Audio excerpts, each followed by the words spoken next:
There's been a noticeable shift in the energy surrounding Heroes of Might and Magic Olden Era. When the game was slated for early access release at the end of June of 2025, the hype was real. But since the delay was announced for some time later here in 2025, that excitement has understandably cooled off. Fans are still eager, no doubt, but when expectations aren't met, momentum tends to take a hit. Still, as disappointing as delays can be, pushing the release back was the right call. A rough first impression can absolutely kill a game, whether that's fair or not. Just look at Stormgate in the RTS genre by Frost Giant Studios. Even with a team full of ex-Blizzard talent, their early access launch was riddled with problems, unfinished visuals, uninspired gameplay, poor PR. The result? A major loss of trust, and a long road ahead to win players back. Some devs need early access to fund their development cycle, but if you don't need to fund that project, well, it's risky to put something unpolished out there. And that's because many people are very unkind to a work-in-progress project. Now, if you don't get a nice, good first impression, you're never going to get that back. You can never have a good first impression again if you bungle it. And so therefore, delaying Olden Era is not really a bad thing. In fact, it might be exactly what the game needs. Now, the timing of the delay has been very interesting because of the trouble brewing at Ubisoft, the IP holder for the franchise. After Assassin's Creed Shadows underperformed in March of 2025, there's been speculation about layoffs and asset sell-offs, and naturally that has fans asking, in what way, shape, or form is Olden Era impacted by Ubisoft's struggles? Is Olden Era going to get rushed out in development in order to prop up Ubisoft's bottom line? Are resources going to be pulled away from this game and it's not going to be given the treatment that it deserves? To answer these questions and more, on the Unfrozen Discord, CEO Dennis addressed the concerns, saying, "Since the start of the project, we at Unfrozen have been covering the development costs independently. Ubisoft, as the publisher, granted us creative freedom. They've supported us with marketing, localization, music, CGI, and promo videos. But every development decision has been our own risk." It's a strong statement, to be sure, and a very positive one, and I want to tip my hat to Unfrozen Studios for that statement.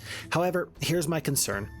Even if you have all of the creative freedom in the world, that's not going to be a substitute for having a deeply invested publisher. And to the point that early access had been delayed, I didn't see it from Ubisoft. I did not see a lot of activity from them. There was not a lot of marketing. I believe that there was one gameplay trailer or announcement a few weeks prior to the original early access release date, and that's not going to cut it. Which is why, shortly after that, I heard some of the very best news I could have hoped for. Unfrozen Studio has a new partner, and they are bringing on Hooded Horse to be a publisher in this endeavor. If you don't know who Hooded Horse is, let me just tell you, there's a few games that you might have heard of. For example, Manor Lords, Terra Invicta, Against the Storm. These are all game titles that have been elevated as indie and mid-budget strategy games in the way that Paradox used to dominate the scene. Hooded Horse, they are experienced, respected, and they've got a proven track record in the strategy genre, which is exactly what a hero-style game needs. Therefore, their involvement makes so much sense. But this is maybe the most critical piece of this puzzle to me. This move, by bringing on Hooded Horse as the publisher, signals something deeper. Ubisoft may be stepping back into their role as the IP holder while Hooded Horse takes over the publishing, and where does that leave Unfrozen Studios? They get to do what they do best. They get to take their passion project and build this game that they believe in. Honestly, it's the perfect setup. At this stage in the development, a strong publishing partner can make a massive difference. Game development is collaborative for a reason. A good publisher helps refine messy areas.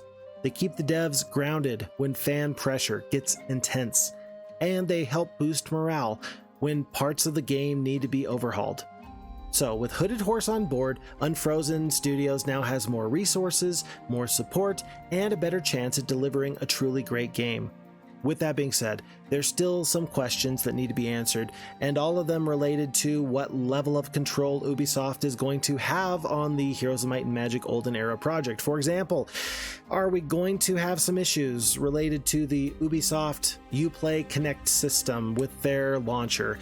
Are there going to be some unfavorable consumer end user license agreements that Ubisoft is going to require to be in the game, and Hooded Horse and Unfrozen Studios are not going to have any say over the matter? What truly can Ubisoft do to stand in the way of this Heroes game being the very best it can be? We don't really know, but what I do know is this: the less that Ubisoft meddles in this game, the better. Even just removing the perception that this is an Ubisoft game really truly does help the outlook out in a very tremendous way. For many fans, Hooded Horse's involvement is a huge step in the right direction. And honestly, I could not agree more.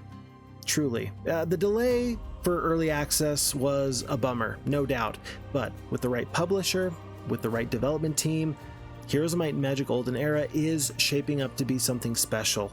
Let's just hope that they're given the time, the resources, and the freedom to truly make it shine. And so, until I see you again, take very good care of yourself. Remember, my name is Phixfox, and I'm grateful for the Heroes of Might and Magic community. I'm grateful to be just a very small part of it. I love to play Heroes of Might and Magic, and I play it weekly. And so, if this intrigues you, consider following, liking, subscribing. Catch me on the Phixfox Discord. Catch me over on Twitch. Catch me wherever you can get great Heroes of Might and Magic content. And I'll see you when Olden Era becomes reality. Take care.